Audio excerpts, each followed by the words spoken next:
Anna Quinn, and I am a NASM certified personal trainer, also certified through Precision Nutrition. I have the NASM CES corrective exercise specialty. So today I thought it would be a great idea to take you through 5 exercises that you might be doing wrong.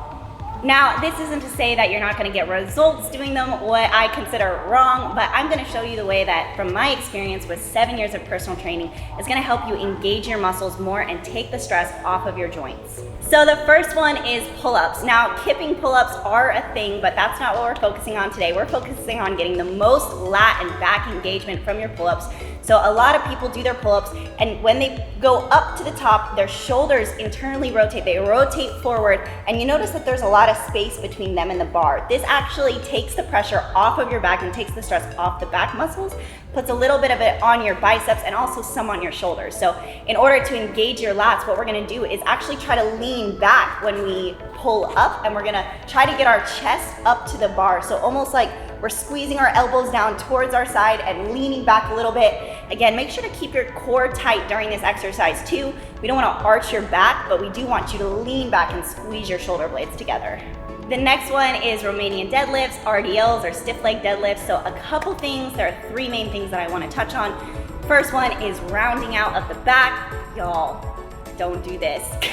You'll end up hurting your lower back, and you'll also end up not engaging your hamstrings as much. So really focus on keeping your chest up. A lot of people have to have different mental cues, their verbal cues, just to help them focus on their form.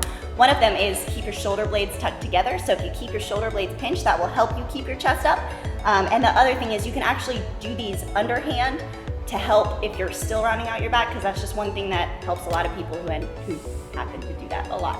The next one is having a lot of space between you and the weight that you're moving. So that is also going to cause you to round out your back, but it's just a general rule of thumb is to keep the weight very close to your body. So you almost want to think that you're staying standing up, and all that's happening is your hips are moving back behind you.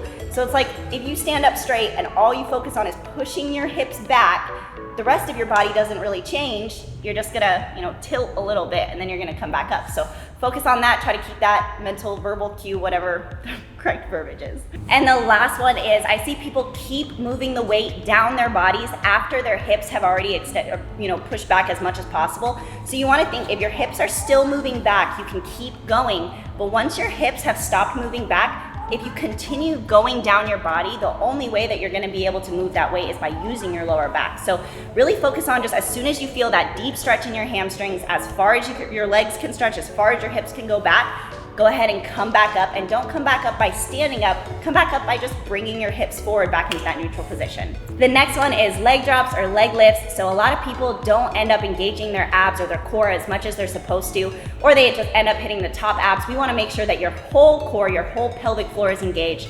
And the way that we do that is by really pushing your belly button into the floor beneath you, keeping your back flat. And then if you need to start with your legs at like a 90-degree angle, bent in an L shape or a 90-degree angle, you can, and just focus on getting your heels to tap the ground and then bringing them back up without your body moving very much.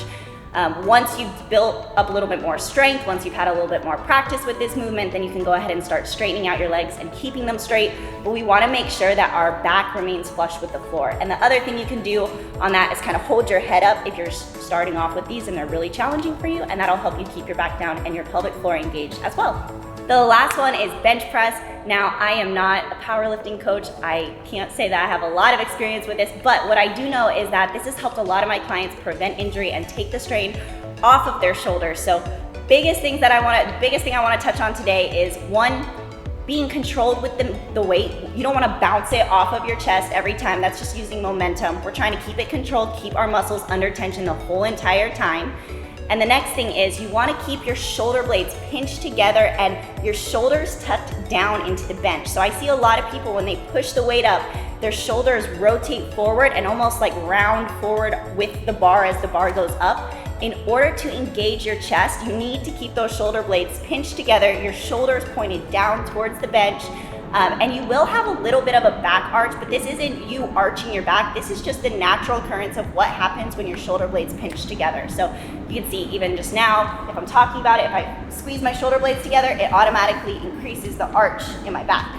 All right, so those are our 5 exercises. I hope these help. If you want to see more videos like this focusing on form, make sure to let us know in the comments below.